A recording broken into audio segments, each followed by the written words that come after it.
trapped in a raging blizzard high in the mountains, a poor village girl named Lila stumbles upon an unconscious stranger buried beneath the snow.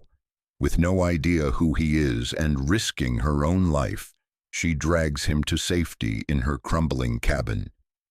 As the storm howls outside, she nurses him back to life, never guessing that the man she just saved owns the very mountain they're stranded on. But Nathan Hale isn't just a lost hiker. He's a reclusive tech billionaire whose mysterious disappearance has sparked headlines across the country, and someone wanted him dead. As Lila and Nathan brave the harsh elements, a web of betrayal, corporate sabotage, and buried family secrets slowly unravels. While sparks fly between two people from opposite worlds, danger looms closer with every gust of wind. Lila must choose: return to the quiet life she's always known, or step into a world of power, wealth, and deceit, where nothing is as it seems. This isn't just a story about survival. It's about destiny, courage, and how one act of kindness can change everything. What begins as a rescue becomes a love story that could shake an empire. The wind came first, a low, moaning sound that slid through the narrow valley like a warning.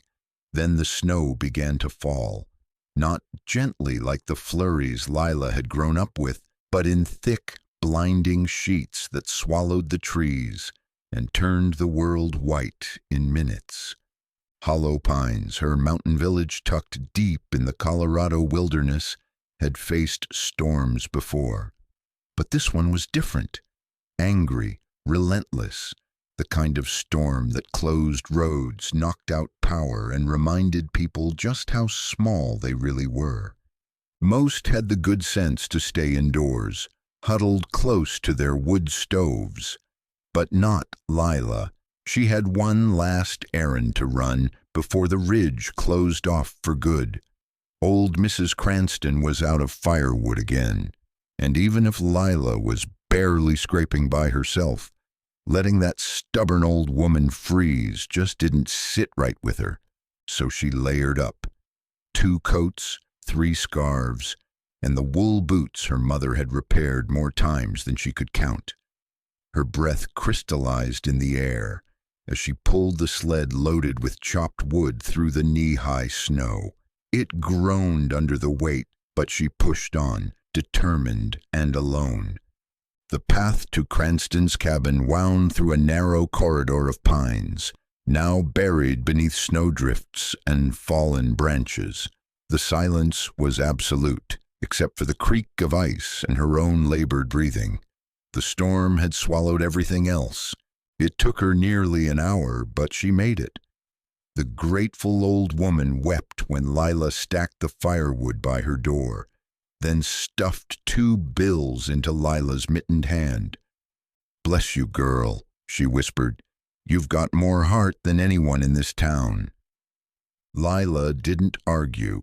She just nodded, turned, and began the trek home. Her tiny cabin waited at the base of the ridge, near the old trailhead no one used anymore. Most people had moved closer to town or left the mountains altogether. Only the forgotten stayed. As she rounded a bend near the base of Raven's Hollow, something caught her eye: movement in the snow. At first, she thought it was a trick of the wind, but then she saw it. A dark shape sprawled half-buried beside a rock outcrop, motionless. Her heart kicked hard. She dropped the sled and ran. It was a man. His face was pale, lips tinged blue. He wasn't dressed for the storm, just a thermal undershirt, snow-dusted jeans, and boots that looked expensive but impractical. A backpack lay a few feet away, torn open. His hand twitched slightly when she touched his shoulder. He was alive. "Hey, hey, can you hear me?" she shouted over the wind. A groan, barely audible. She didn't ask questions. There wasn't time. Lila wrapped her scarf around his head, fastened his arms around her neck and with a grunt began the agonizing task of dragging him back through the snow. Every step was a battle. The wind screamed, her lungs burned, but she didn't stop, not even when she fell twice or when the man slumped unconscious again. By the time she reached her cabin, she was shaking with exhaustion. She kicked open the door and half carried, half dragged him inside. The cabin was little more than a single room with a stove, a cot, and a threadbare rug. But it was warm, or it would be, once she got the fire going. She laid the man near the hearth, stripped off his wet clothes, and wrapped him in blankets. His body was ice. She pressed hers close to his under the quilt, shivering beside him while the fire slowly roared to life. For the first time she studied his face. Strong jaw, tousled dark hair, faint stubble. He didn't look like anyone from Hollow Pines. Too clean, too polished, too lost. He stirred again and mumbled something. "What?" she whispered, leaning closer. "The peak. They're watching." Then he fell silent again. Lila frowned, brushing melting snow from his brow. Who was this man, and what in the world had he been doing alone on a mountain in the dead of a snowstorm? She had no idea her simple act of kindness would unravel everything she thought she knew about the mountain, her town, and herself. Because she hadn't just saved a man.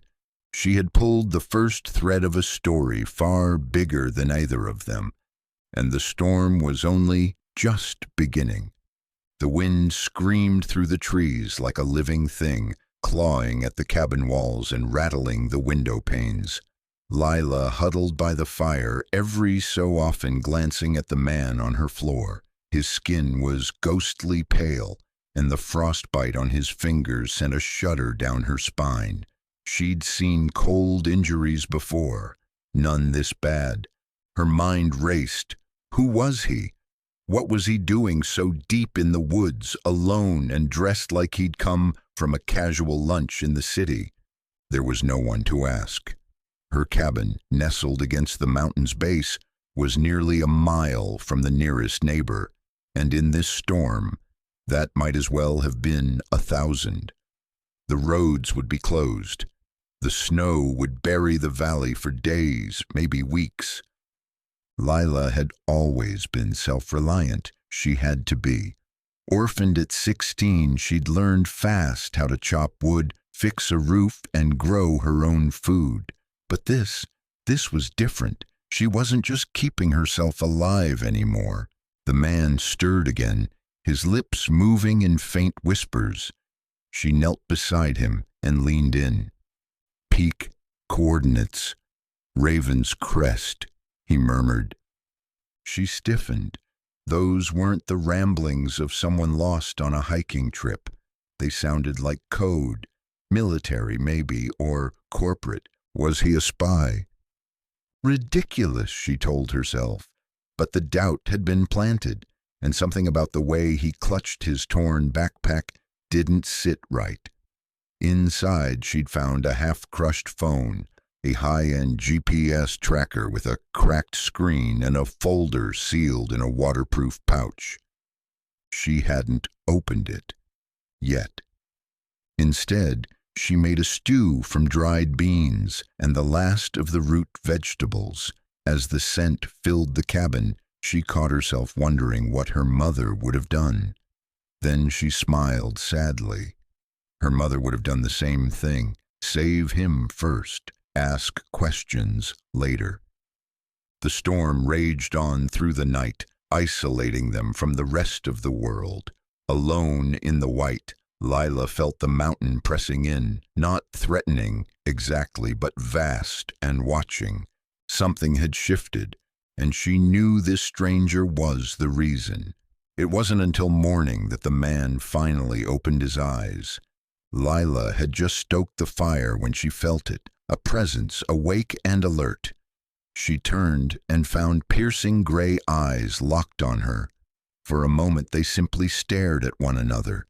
Then his gaze flicked around the room, wary, calculating.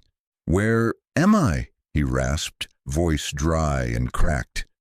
"You're safe," Lila said gently. "My cabin. I found you near Raven's Hollow. You were nearly frozen to death." He blinked slowly, processing. "My pack?" "Right there." She nodded toward the corner. "Didn't touch anything." He shifted as if to sit up, then winced. "My leg." "Twisted," she said, "and your fingers have mild frostbite. You're lucky to be alive." He studied her, suspicious but not hostile. "Who are you?" "Lila Hart," she replied. "I live here and you are—" He hesitated.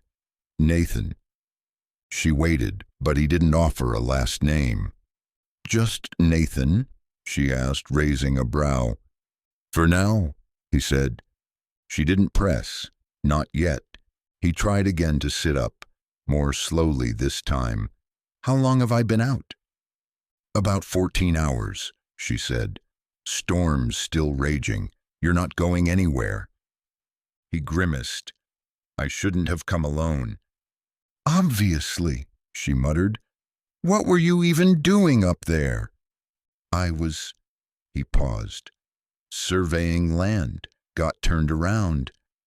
Lila narrowed her eyes. That was a weak lie, too vague, too rehearsed, but she let it slide. "For now, just rest," she said. "You need food." She handed him a steaming bowl of stew. He stared at it like it was the first meal he'd seen in days, then dug in without another word. She watched the tension in his shoulders ease, but his eyes remained alert. This man was hiding something, and whatever it was, she had a feeling it wasn't small. Days passed, and the storm refused to break. The world outside was an endless sea of white, but inside Lila's cabin things slowly came back to life. Nathan's color returned. He could walk with help. He even started asking about the town, the mountain trails, and the old mines that dotted the ridge. But he never talked about himself. Lila, in contrast, spoke freely. She told him about losing her parents in a mudslide when she was 16, about how the town had forgotten her except when they needed help, about the lonely life she'd built on the edge of nowhere. Nathan listened, intently, too intently. One night, as they sat by the fire wrapped in shared silence, he said quietly, "You saved my life." She shrugged. "You'd have done the same." "Maybe," he said, "but most wouldn't." That gave her pause. "You've met a lot of people who wouldn't help someone in the snow." He didn't answer. Instead, he looked into the fire. "There's a kind of darkness out there, not the kind you can light a fire against." Lila frowned. "Are you talking about the storm?" "No," he said softly. "People, corporations, betrayal." She turned to him. "You're not just a lost hiker, are you?" He met her gaze. "No," he said. "I'm not." Lila awoke to the sound of something crashing to the floor. She bolted upright, eyes scanning the dim cabin interior, only to see Nathan standing, barely, by the door. He was clutching the broken GPS device she'd found in his bag, his knuckles white and shoulders tense. His leg was still bandaged, but he was clearly pushing through the pain. "What are you doing?" she demanded, throwing off her blanket and hurrying to him. "Trying to reach someone," he muttered. "Nathan, you're not in any condition to—" "I don't have time to be in condition, Lila," he snapped. "People could be looking for me, hostile people. I can't just sit here." His voice had lost the quiet warmth of the previous night. In its place was something sharper, colder. The shift startled her. Hostile, she repeated. What does that mean? Nathan stared at her, breathing hard. His jaw worked, but he didn't answer. Instead, he limped over to the table and dropped the broken device with a frustrated grunt. You should have called for help when you found me. I tried, Lila shot back, crossing her arms. But in case you hadn't noticed, we're in the middle of a blizzard and the lines are down. She saw his face shift, some mix of guilt and disbelief. He opened his mouth, then closed it again, lowering himself into the chair with a wince. Lila sat across from him, the fire between them crackling in the heavy silence. You think I'm keeping you here on purpose? She asked quietly. I don't know what to think, he admitted. The last thing I remember is walking the ridge. Then everything went black. And before that? Nathan hesitated, then sighed. I was headed to a cabin near Raven's Crest. Not mine, just one I use occasionally. I needed to check on something. She arched a brow. In the middle of winter, during a storm. He ran a hand through his hair. I didn't know it would hit this fast. And what exactly were you checking on? She pressed. He hesitated again. Let's just say, I'm trying to protect something, or someone. That answer only deepened her confusion. You're not making much sense, she said, leaning forward. Nathan's eyes locked onto hers. I know, and I'm sorry. I just need a little more time before I can explain everything. I need to be sure I can trust you. Lila leaned back, a bitter smile tugging at her lips. I dragged you through a snowstorm, fed you, wrapped your frost-bitten fingers in my last set of dry bandages, and you're still wondering if you can trust me. To her surprise, Nathan laughed, quiet and genuine. Fair enough, he said. I guess you've earned more than that. He reached into his coat pocket and pulled out a thin leather wallet. From it, he slid a driver's license across the table. Nathaniel Hale, age 33, Denver, Colorado. The name sounded vaguely familiar. Her eyes narrowed. You're that Nathan Hale, she asked slowly. The tech guy, the recluse? He nodded. Among other things. Lila felt her breath catch. That explained the expensive boots, the strange mumbling, the paranoia. And suddenly her small cabin felt like a much larger crossroads. She'd saved $1 billion. And now she was squarely in the middle of something much, much bigger than she'd bargained for. The storm finally began to retreat 3 days later. Sunlight broke through the thick cloud cover, reflecting off snowbanks piled high against cabin walls. The once wrathful wind died to a whisper. It was like waking from a fever dream.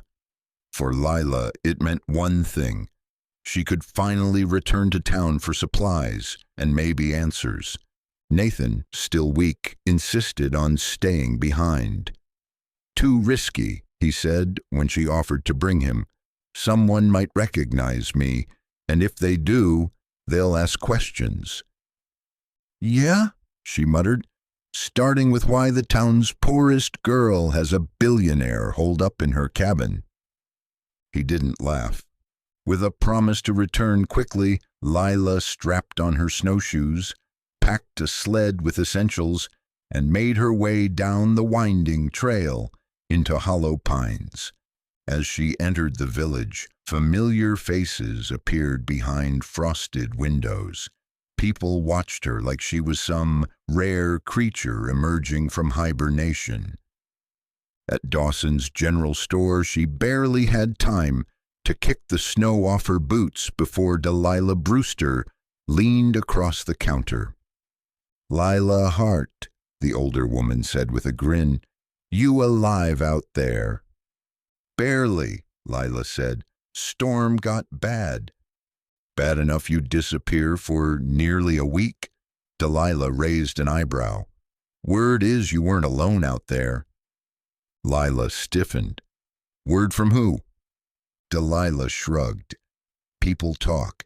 Andy Phelps saw footprints near your trail. 2 sets. Lila forced a smile. I helped an injured hiker. Delilah leaned closer, voice low. Some folks are saying he ain't just a hiker. Lila's heart skipped. Whoever he is, Delilah continued. You be careful. Strangers bring trouble, and if he's got money, there'll be more trouble behind him. Lila thanked her, bought what she needed, and left in a hurry.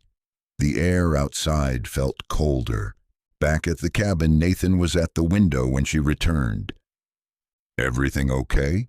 He asked. No, she said, brushing snow from her coat. People are already talking. He nodded grimly. Then we're running out of time. Lila wasn't the type to believe in omens, but the sound of helicopter blades slicing through the sky above her cabin the next morning chilled her more than the snow ever could. She was outside splitting wood when she heard it, at first a dull thump in the distance, then louder, sharper, a mechanical staccato that bounced off the mountain's icy cliffs. She froze, axed mid-swing, and scanned the sky, and there it was. A sleek black helicopter, small, fast, and flying low across the treetops. Lila ducked instinctively behind the woodshed, eyes tracking the aircraft as it hovered briefly over the tree line near Raven's Crest. It made a slow, deliberate loop before turning westward and vanishing over the ridge. She waited until the sound had fully faded before bolting back into the cabin. Nathan was sitting by the fire, leafing through the tattered remains of the field notebook he'd retrieved from his pack. He looked up at her, instantly alert. You saw it too, didn't you? She asked, breathless. His eyes darkened. Black? No markings. She nodded. Nathan stood, pacing slowly. They found me. Who? He didn't answer at first. Instead, he grabbed a nearby blanket, tossed it over the pack, and turned to her. You said people in town are already talking. That means whoever's watching, corporate, government, private, might already have eyes on Hollow Pines. Lila folded her arms. You need to stop talking in riddles and tell me what's going on. Nathan exhaled. Before I disappeared, I uncovered something inside my company. Someone trying to sell off our encryption framework. It was going to be the backbone of a new privacy tool. Untraceable data architecture, end-to-end sovereignty. If sold, it would become a weapon. Hackers, governments, hostile investors. Anyone could use it. Lila blinked. And you think someone tried to kill you for it? I don't think, Nathan said. I know. He sat down heavily, rubbing his temples. I took a remote trail to verify a data vault at the crest. I wanted to confirm no one had accessed it, but something happened. My gear shorted out. The ridge gave way. I think someone sabotaged the drone beacon I was using to scout the pass. Lila let the weight of that settle. A secret vault. Betrayal, a tech empire in peril.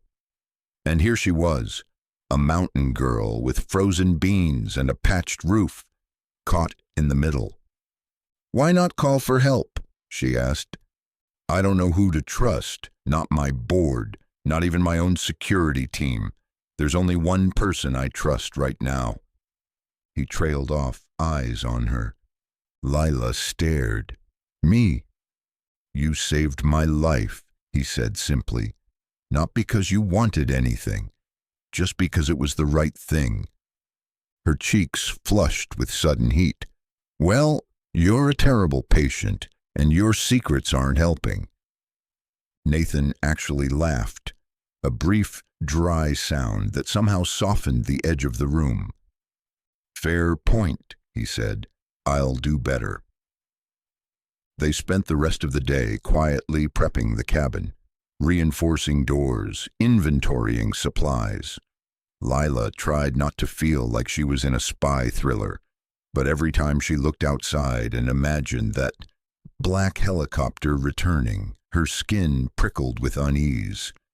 By nightfall, the wind was back, curling around the corners of the cabin like a restless animal, and in the stillness, Lila realized something even more unnerving than strangers in the sky. She was starting to care, not just about Nathan's safety, but about Nathan himself. That night, sleep came slowly. Lila lay curled beneath a heavy quilt, eyes tracing the shadows across the ceiling. In the corner of the room, Nathan was propped against the wall on the cot, his breath deep and even. The cabin crackled with heat from the fire, but the air between them was thick with unspoken words. When she finally rose, it wasn't out of fear or duty, it was instinct. She padded softly to the fire, poking at it with the iron rod. The noise stirred Nathan. He sat up, hair tousled and expression bleary. "You okay?" he asked. "I could ask you the same," she said, turning to face him. For a long moment, neither of them spoke. Then Nathan said, "You want to know what scares me the most?" Lila folded her arms, waiting.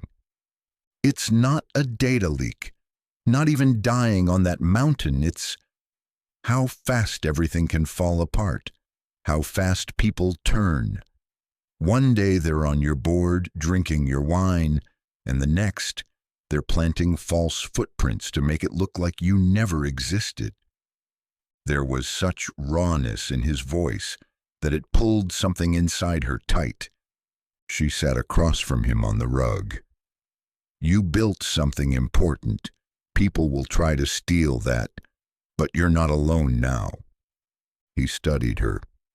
"I know, and I don't think I've said it enough. Thank you, Lila." She gave a half smile. "Just don't die on me. You're not allowed to do that after all the work I've put in." He chuckled. "Deal." Silence fell again, this time easier. Lila leaned back, letting the warmth soak in. "Have you ever thought about leaving Hollow Pines?" Nathan asked suddenly. "All the time," she said, without hesitation. "But this mountain's all I've ever known. My parents died here. I buried them here." He nodded. "And yet, you stayed." "Because someone has to." Nathan watched her with something like admiration. "Maybe when this is all over, you'll come with me. Just for a while. I could show you my world." Lila raised an eyebrow. "Your world has people trying to kill you." "Yeah," he said with a grin, "but it also has private planes, real coffee, and hot showers." She laughed, genuinely tempting. They stayed like that for hours until the fire burned low and their voices softened into dreams. And in that quiet space between danger and dawn, peace came, fragile and fleeting, but real. The morning sun filtered weakly through the frosted window panes, casting pale gold onto the cabin's worn floorboards. It was the kind of light that made everything look quiet and safe. But the tension in Lila's chest wouldn't ease. Nathan was already awake, seated at the small table near the fire, hunched over the remains of his satellite phone. Tools were scattered across the wood, a tiny screwdriver, a soldering iron, some wires stripped bare. His brow was furrowed in focus, but his hands were trembling, either from the cold or frustration, she couldn't tell. Lila poured 2 mugs of weak coffee and brought one to him. "Any luck?" she asked, handing him the cup. He didn't answer at first, then, "Depends on your definition of luck." She raised an eyebrow. "The transmitter's fried, but the motherboard's intact. I might be able to jerry-rig a pulse signal, something to ping a passing relay. But I need a stronger antenna, and there's no way I'm getting a clear signal from down here in the valley." "You're saying we need to go higher?" He nodded. "Back up to the ridge, Crest Point." Lila sighed and leaned against the table. "Of course we do." Nathan looked up at her. "I know it's dangerous, but if we stay here much longer, they'll find us first." She didn't need to ask who they were. Ever since that black helicopter had appeared, the unspoken fear had coiled tighter around the cabin. "What about using the town's radio tower?" she asked. "I could sneak in after dark, patch your phone into the broadcast line." "It's monitored," Nathan cut in. "Any burst would be traced. We'd have minutes at best." Lila exhaled. "So we climb." "Only if you're willing," he said. "I won't ask you to risk it." "You're not asking," she said. "We both know it's the only option." He stared at her for a long time, then nodded slowly. By midday, they were packing supplies. Energy bars, first aid kits, flares. Lila pulled out a pair of snowshoes, eyeing the fresh layer of powder outside. The journey to Crest Trail would take them through dense forest and steep inclines, all buried in treacherous snow. In clear weather, it was a 6-hour trek. In these conditions, it could take twice that, or worse. Still, they moved with quiet resolve. For Nathan, it was a chance to signal for help, or at least confirmation.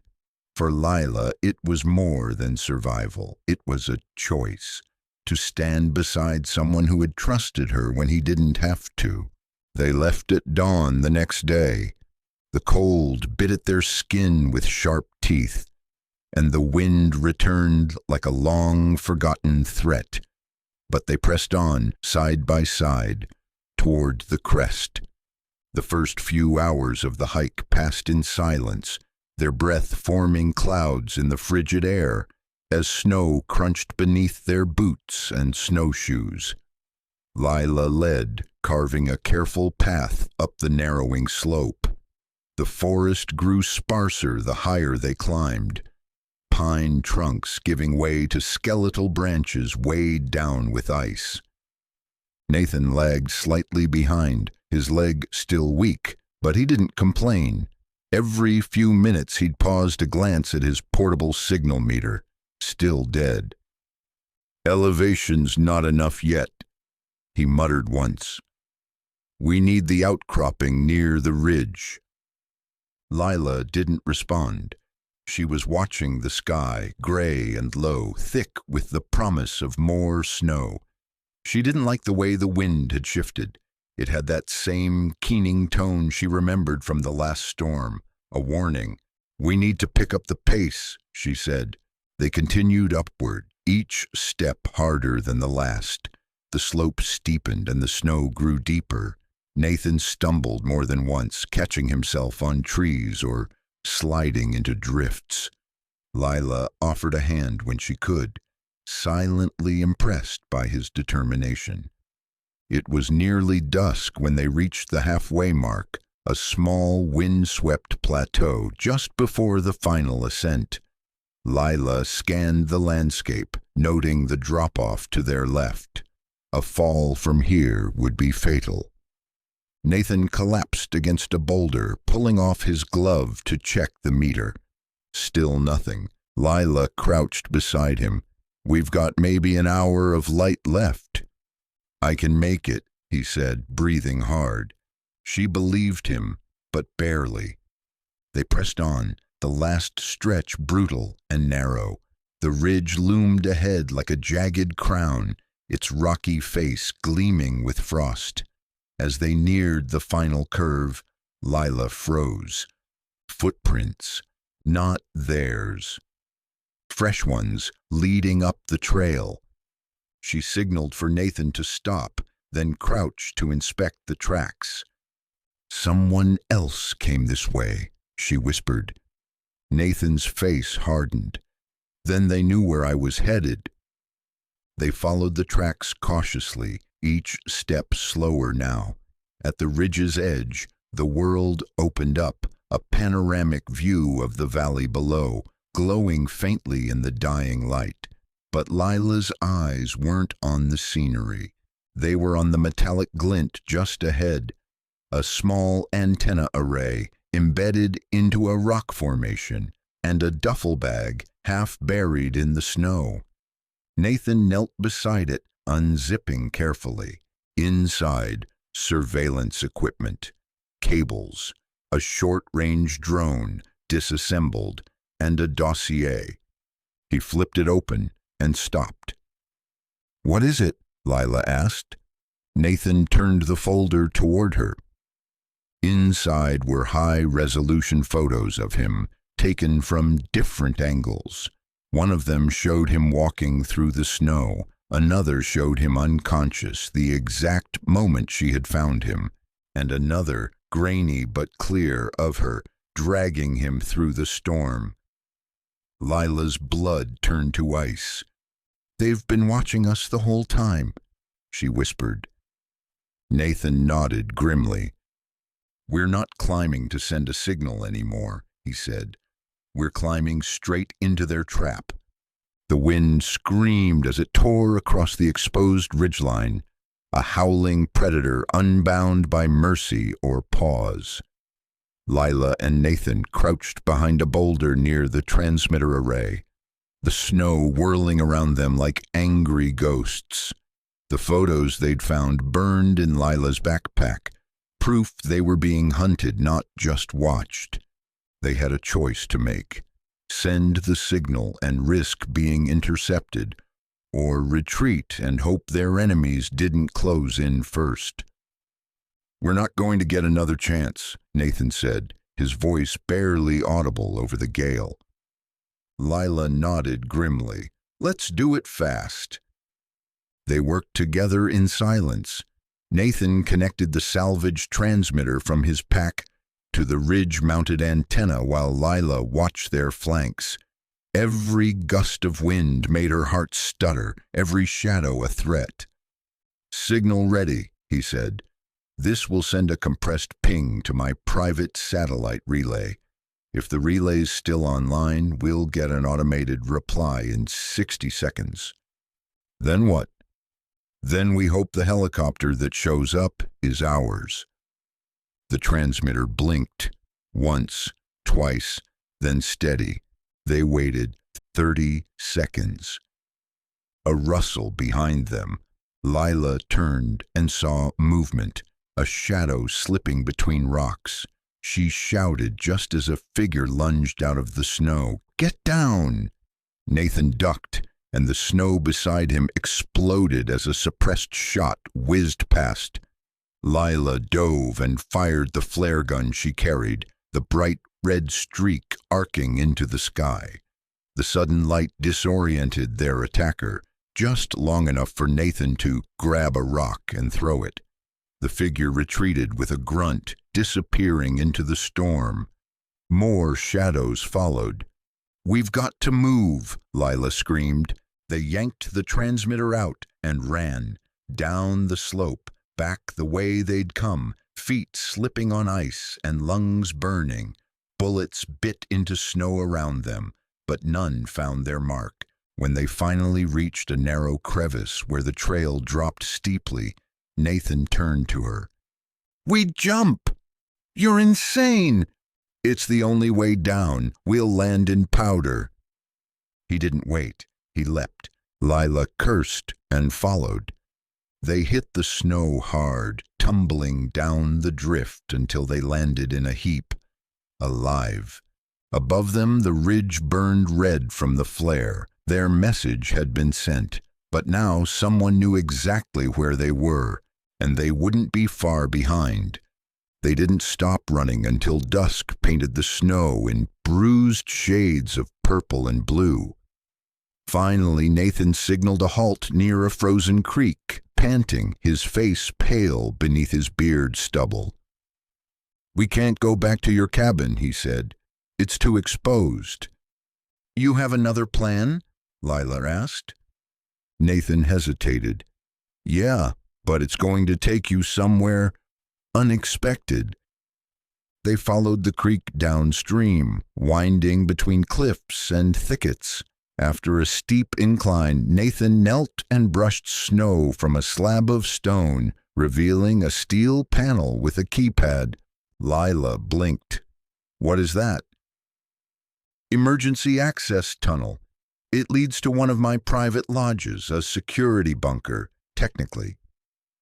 "You have a bunker." "3, actually," he said. He punched in a code and the panel clicked. A hidden door swung open into darkness. Nathan pulled a flashlight from his coat and led her down a narrow concrete stairwell. After 10 minutes, the tunnel opened into a vast underground chamber, and Lila's jaw dropped. The space looked like a 5-star hotel carved into the mountain. Leather couches, a stone fireplace, a fully stocked kitchen, and at the center, a glowing screen wall tracking satellite feeds. "Welcome to Snowfall Estate," Nathan said. "You live here?"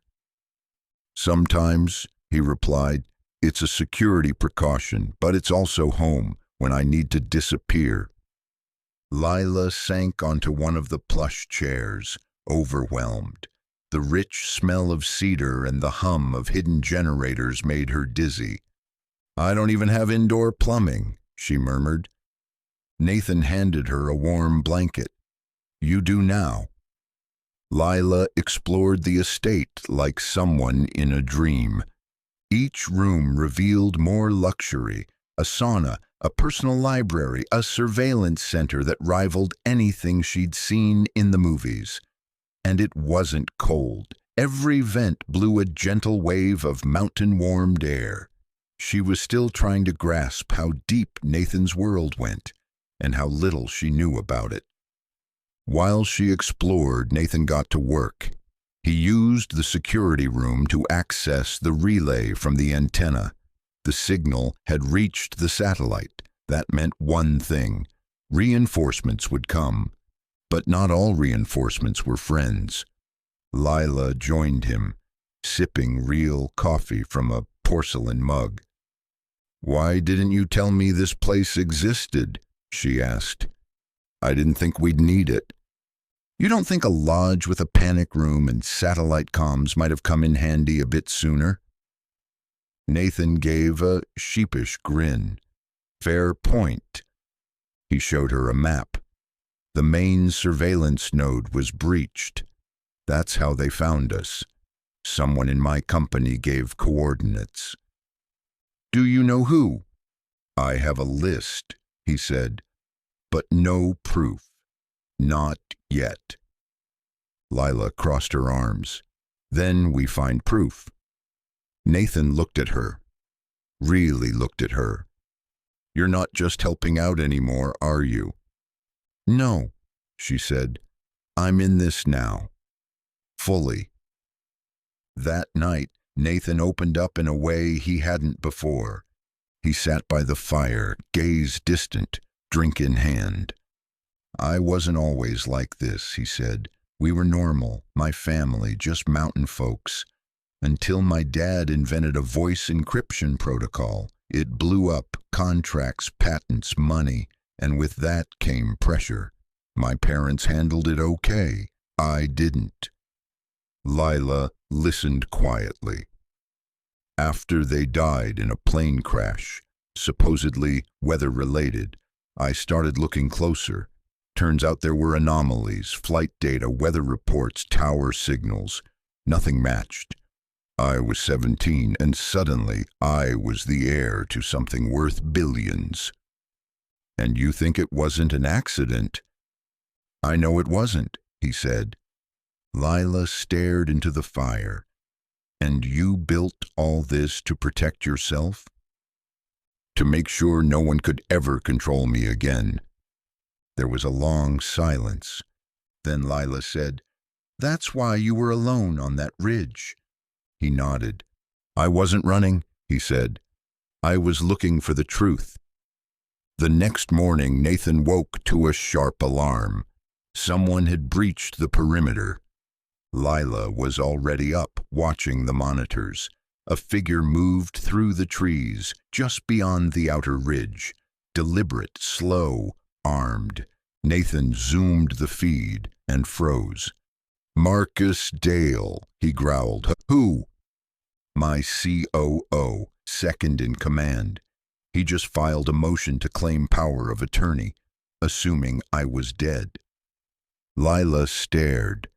"So he wants you gone." "Permanently." They watched as Marcus examined the hillside, then disappeared toward the backup entrance. "He knows this place," Nathan said. "We're not safe here." Lila grabbed a backpack. "Then let's turn the tables."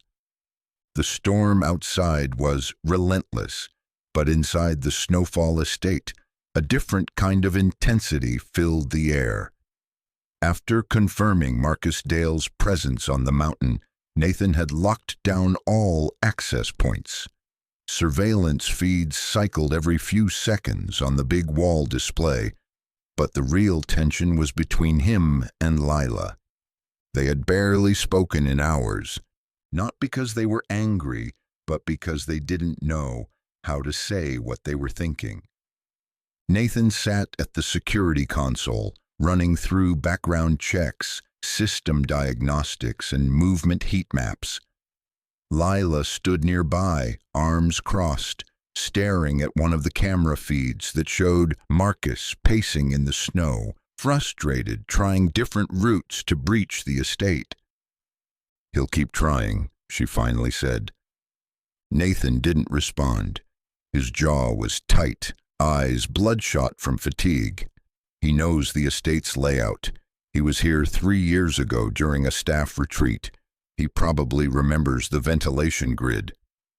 "We have time," Lila said, "but not much." He turned slowly to face her. "I dragged you into this."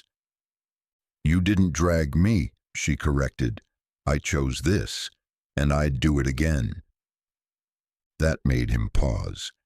"Even knowing I'm the kind of guy who builds underground bunkers and has enemies in boardrooms." She smiled faintly. "You're not the only one who hides parts of themselves to stay safe." Nathan tilted his head. "What are you hiding, Lila?" She hesitated.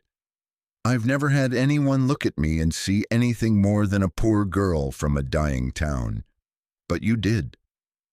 He stood and walked over, close enough that she could feel the heat from his body. "You saved me when I had nothing to offer. That's who you are." "And who are you?" He exhaled. "I don't know anymore."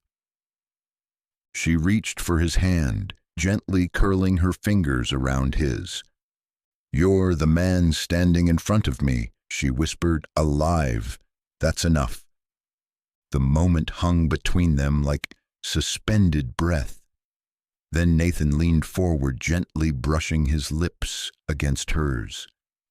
The kiss was soft at first, uncertain, but deepened quickly, fueled by fear, adrenaline, and the fire building between them since the day they met.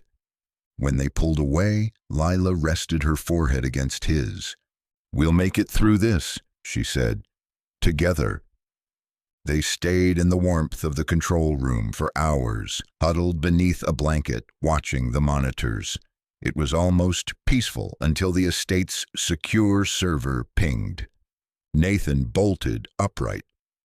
"It's a ping from the internal legal vault," he said. "Someone tried to access it remotely." He tapped furiously at the console, pulling up a series of encrypted documents. "What is it?" Lila asked, watching lines of code scroll past. Nathan's eyes narrowed. "It's my parents' will." She leaned closer. "I thought it was sealed." "It was, until now." He decrypted the file and stared at the contents. "What's wrong?" she asked. Nathan's hand trembled. "This isn't the version I signed. It's forged." Lila's heart dropped.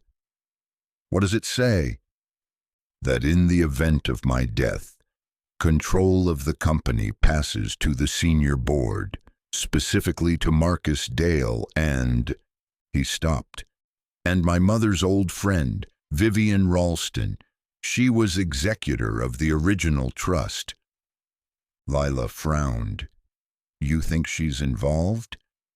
"I always thought she was loyal to my parents, but this—" He shook his head. "This version of the will bypasses every safeguard.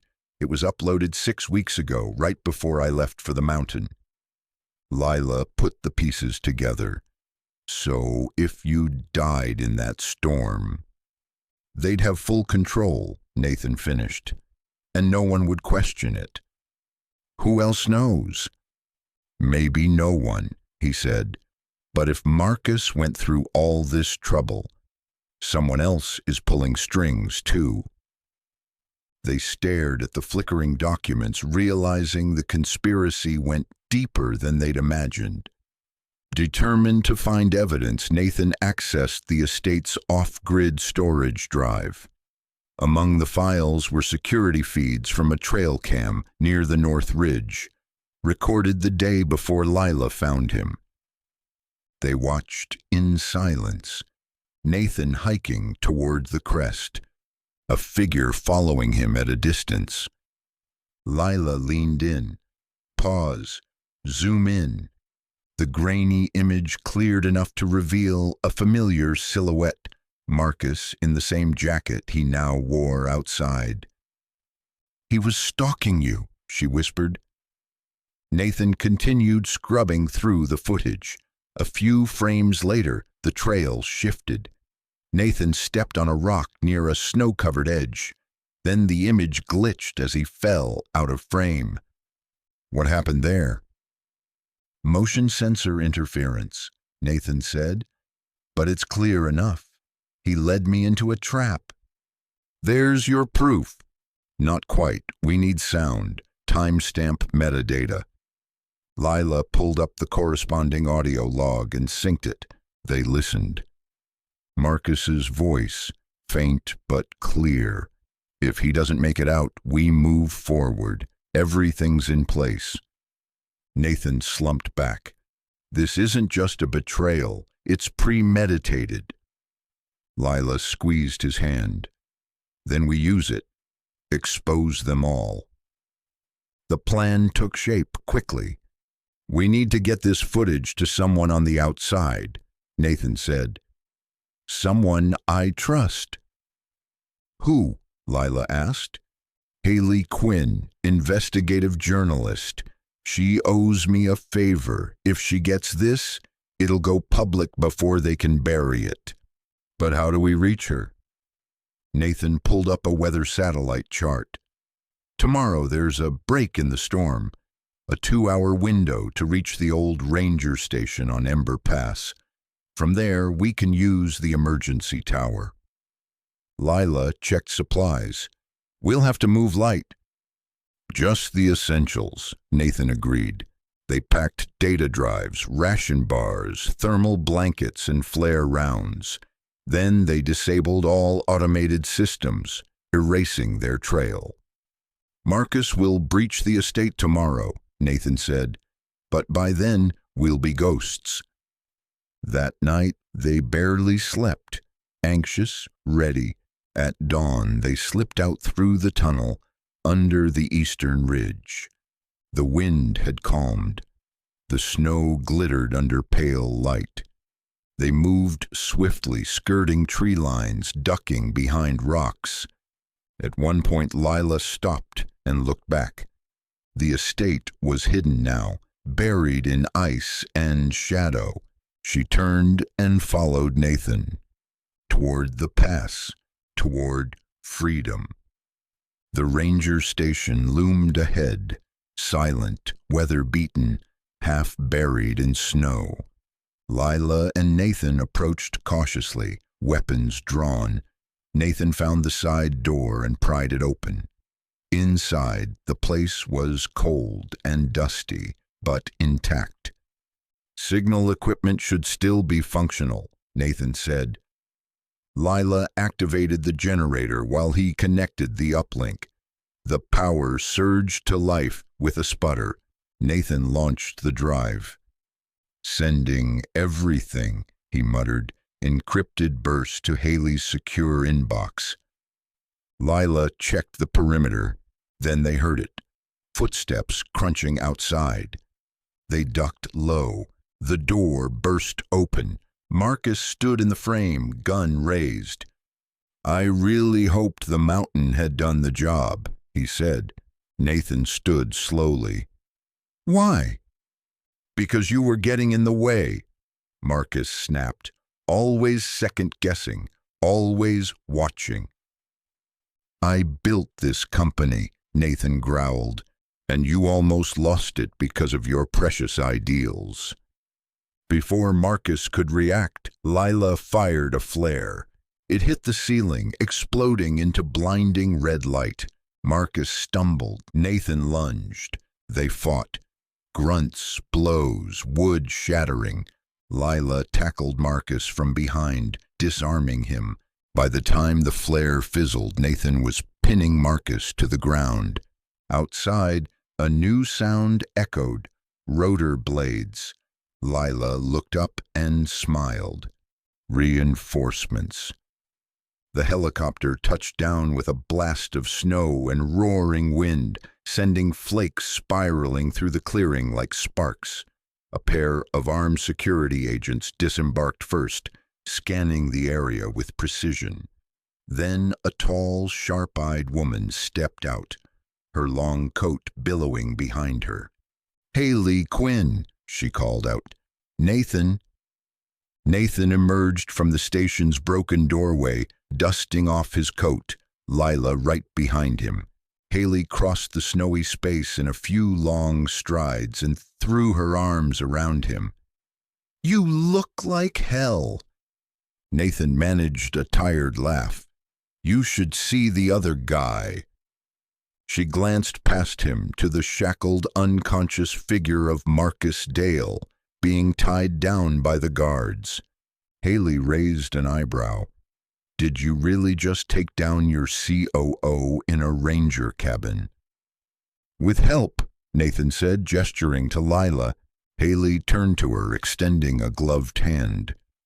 "You must be the one who pulled him out of the snow. I've been hearing your name in encrypted files all morning."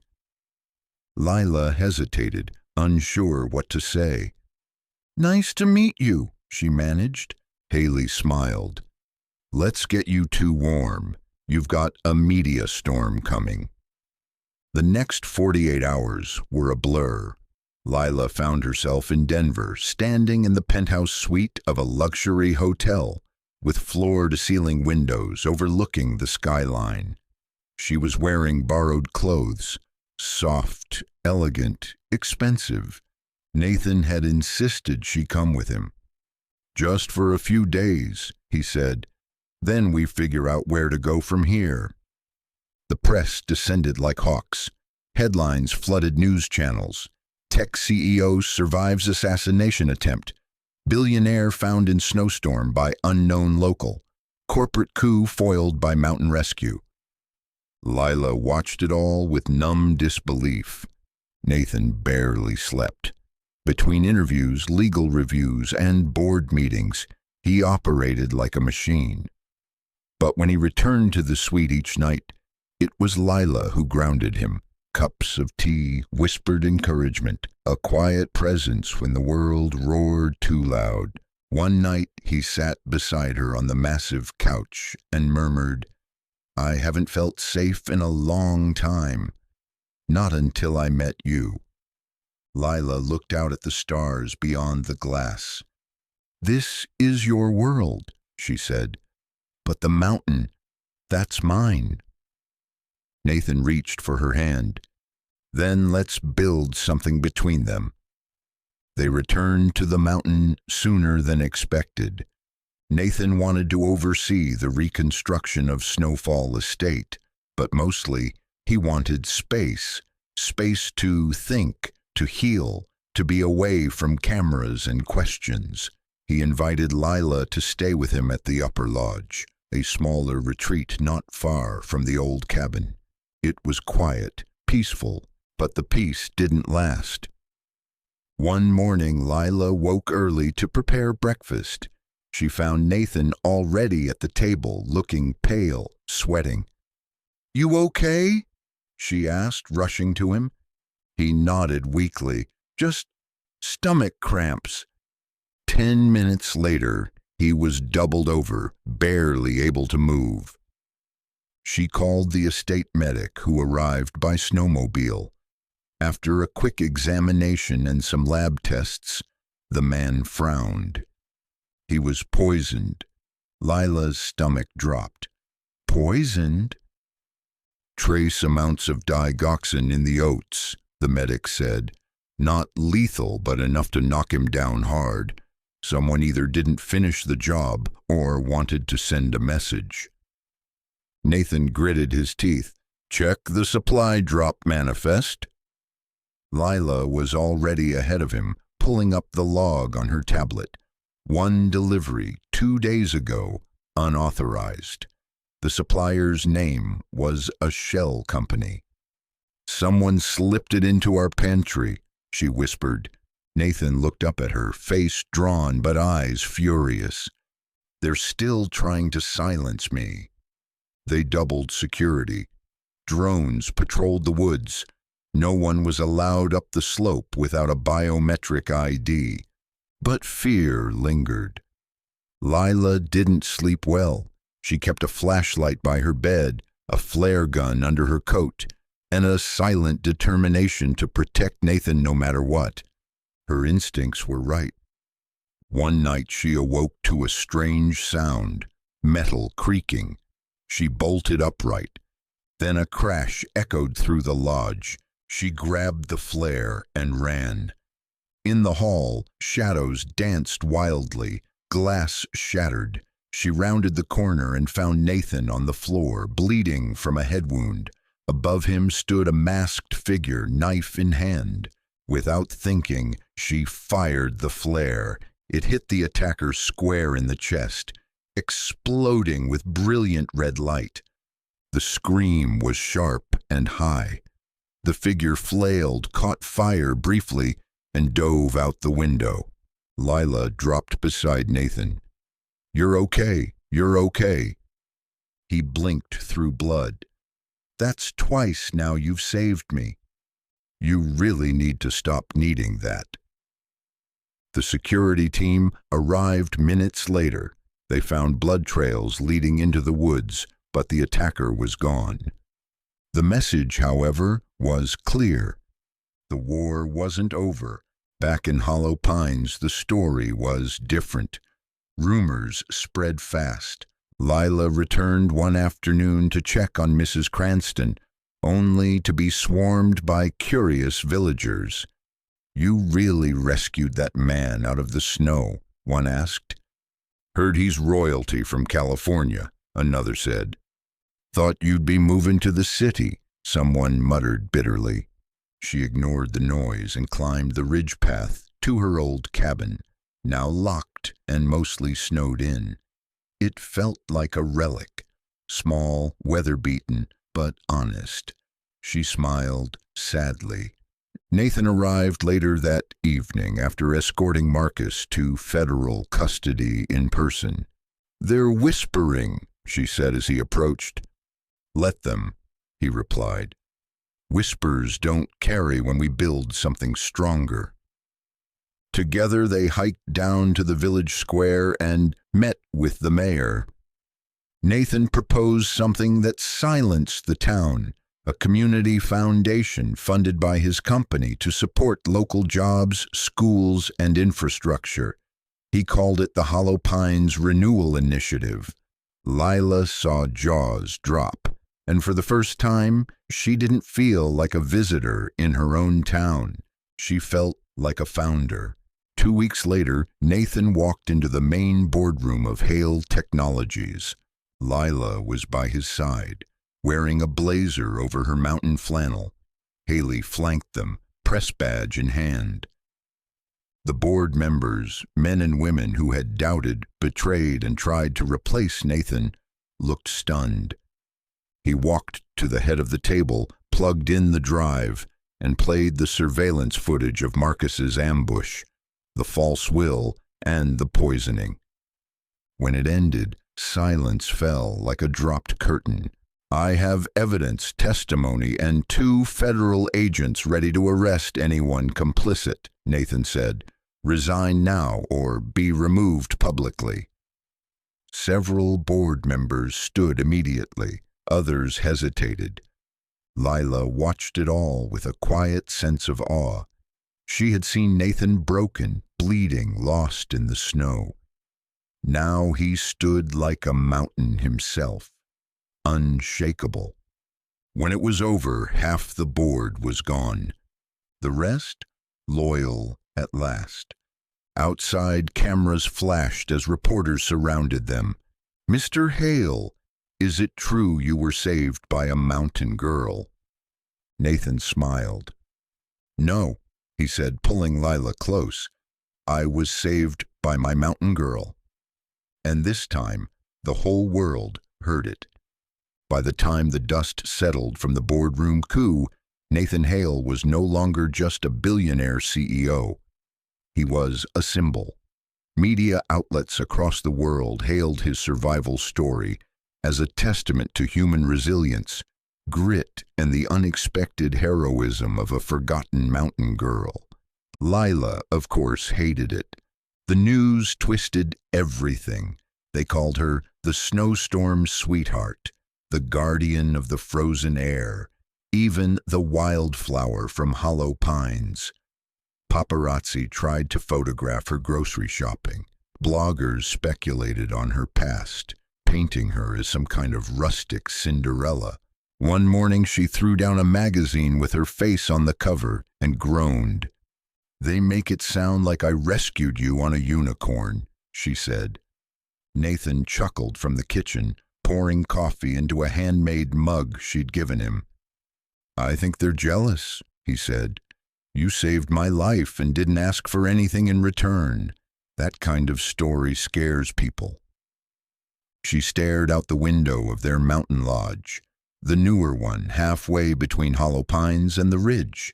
It had sweeping views, solar heating, and, most importantly, privacy. "I just want my life back," she said. Nathan walked over, set the mug in her hands.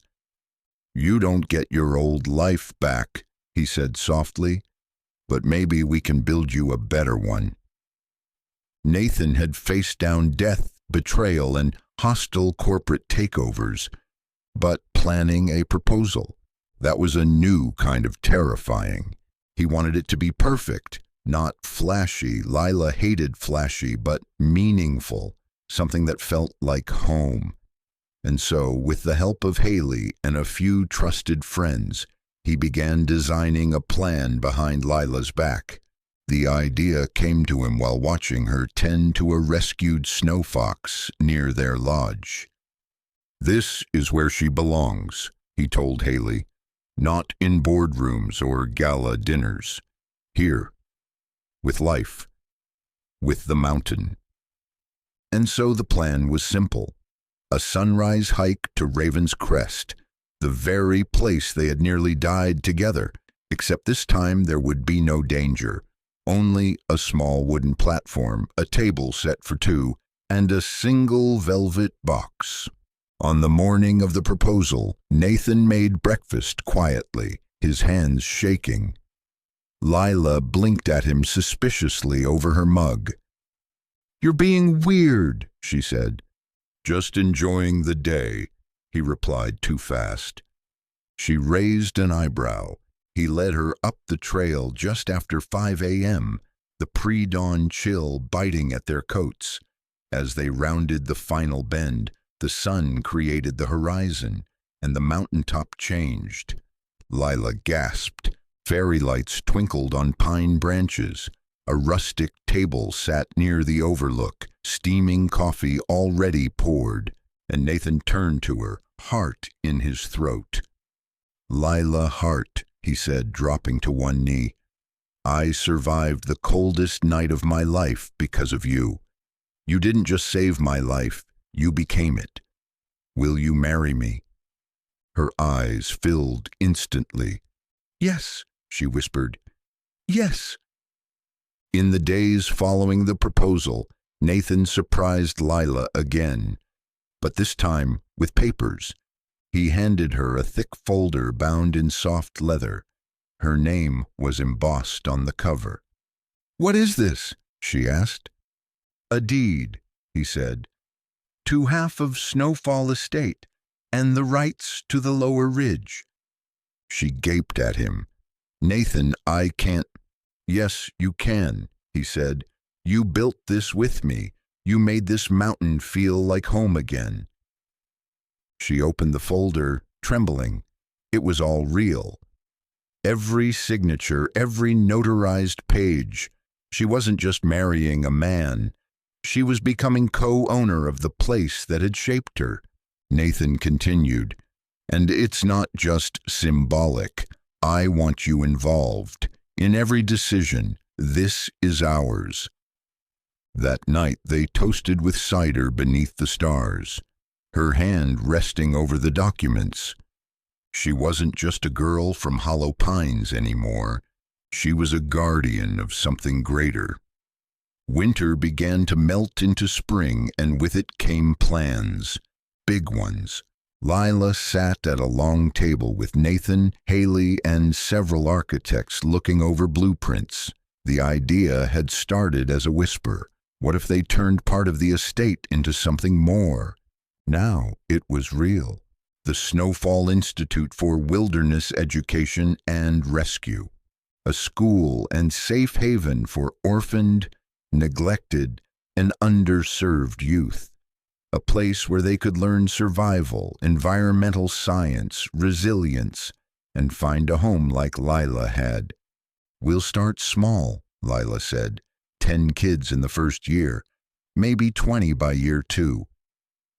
"And you'll run it?" Nathan asked. "With help," she said. "But yes, I want to be hands-on. These kids need someone who's lived it, who's climbed out." The team around the table nodded. Funding was secured. Land designated. Construction began within the week. And for the first time, Lila saw not just her own story, but dozens of others waiting to begin. She was going to give them a future, the same way she'd been given a second chance. It happened quietly, with no headlines or flash. Nathan sat alone in his study, thumbing through old reports.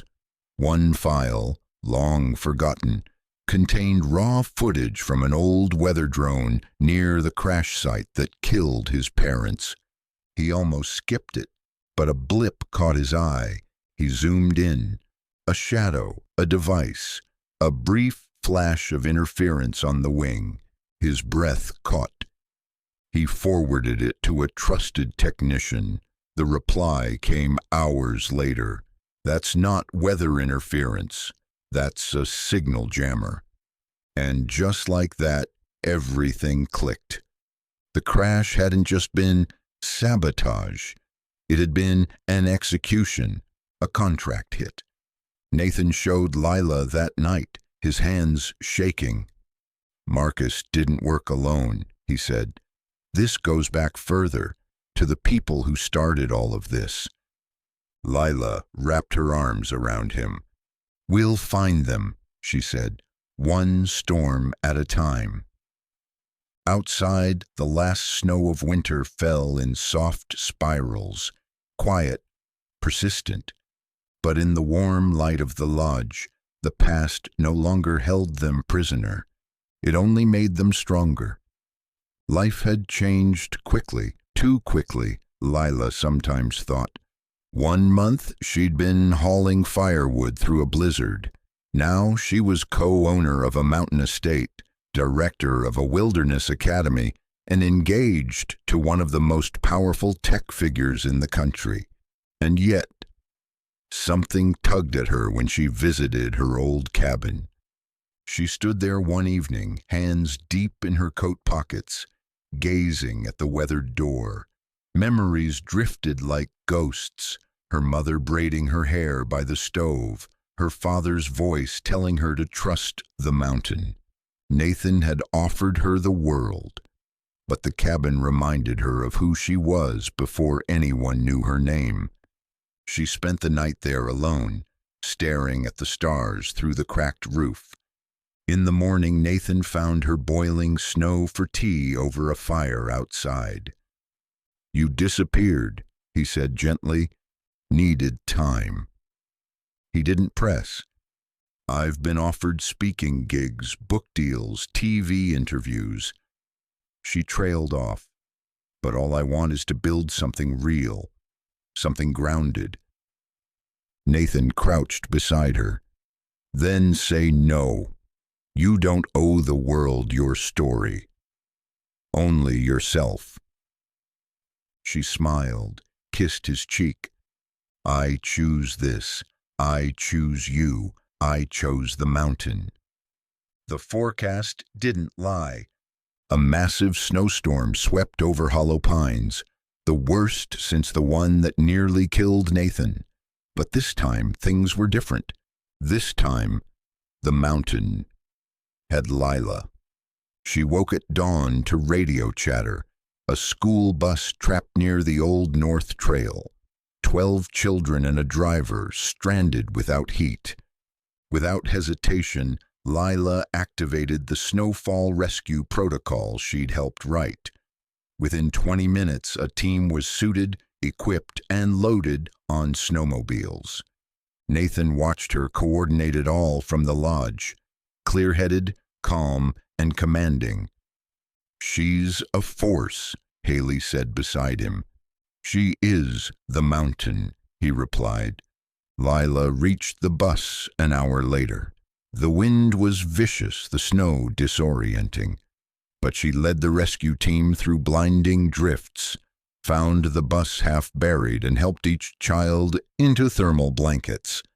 The driver, barely conscious, whispered, "They said no one could reach us." Lila smiled. They were wrong. By nightfall, everyone was safe. The village, once skeptical, now looked at her with reverence. She had become a legend, not from headlines but from action. She didn't just survive storms, she conquered them. They asked her again, this time through Nathan's board. Would she represent Hale Technologies at their annual summit? Speak on resilience, sustainability, and the company's new direction. Nathan left the decision to her. "It's your story," he said. "You decide how much of it the world gets." Lila thought long and hard. In the end, she accepted, but on her terms. She stood on the summit stage in a tailored forest green jacket and boots she'd worn during the rescue. Behind her, the new logo for Hale Foundation shimmered, a mountain peak wrapped in protective wings. She didn't use a script. She didn't need one. "I was born on a mountain that most maps forgot. I learned to survive storms, not avoid them. And when someone fell into my life, broken and hunted, I didn't see a billionaire. I saw someone lost." She paused, meeting eyes across the crowd. "Our world doesn't need more power. It needs more people willing to act when it's hardest, to stay when it's coldest." The audience stood before she'd even finished. And for the first time, Lila wasn't just Nathan's savior. She was her own. The invitation was unconventional. A single pine branch pressed into handmade paper with coordinates instead of an address. Only 50 people were invited, those who mattered most. The ceremony took place on Raven's Crest, just as the snow began to melt. A platform was built where they had once hidden from danger. Now it hosted wildflowers, hand-woven lanterns, and the sound of violins. Lila wore a gown of soft ivory wool. Nathan wore a tailored navy suit and the same boots he'd nearly frozen in. No ties, no formality, just the truth. Haley officiated. "You didn't find each other by chance," she said. "You were made for this mountain and for each other." Vows were exchanged without rehearsal. "Nathan, I was lost, and you were my compass." "Lila, I was hidden, and you made me visible." When they kissed, cheers rose over the ridges, echoing down into hollow pines. Later, at the reception near the school, children danced in the snow. Old neighbors mingled with new friends. There was cider, laughter, and peace. And beneath the starlit sky, Nathan whispered, This is my empire." Lila leaned into him. "And I'm your mountain queen." The snow eventually melted. Spring bloomed in the valley. The new campus of the Snowfall Institute opened with 20 students from around the state. Nathan transitioned Hale Technologies to a majority trust nonprofit. Lila published her first wilderness guidebook, Weather the Wind, Survival for the Soul. But they never left the mountain. Every week they hiked to Raven's Crest, where it all began. Sometimes they talked, sometimes they sat in silence. Lila planted a single pine sapling near the summit. "For all the lives saved," she said, "and all those still to come." Years passed. The mountain changed. But the legend lived on. People spoke of the girl who dragged a man through a blizzard, the billionaire who vanished and returned with a mission, the school that rose from snow, the love that bloomed in ice. And they said, she didn't just save a man, she saved the mountain too.